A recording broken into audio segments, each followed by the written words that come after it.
אני אלמד אתכם עכשיו איך לפתוח את הקראנץ' הזה. נכון, כאילו, בואו אני אראה לכם.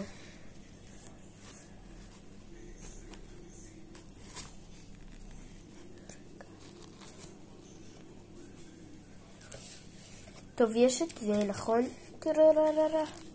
פותחים רגיל. עכשיו מניחים את זה פה בצד.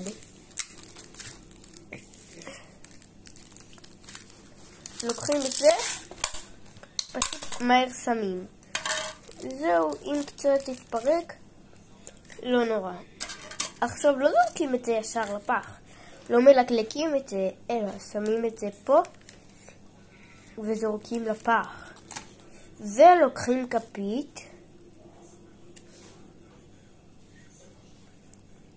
טוב, קיצור, לוקחים כפית. טוב, יפה. לקחתי את הכפית.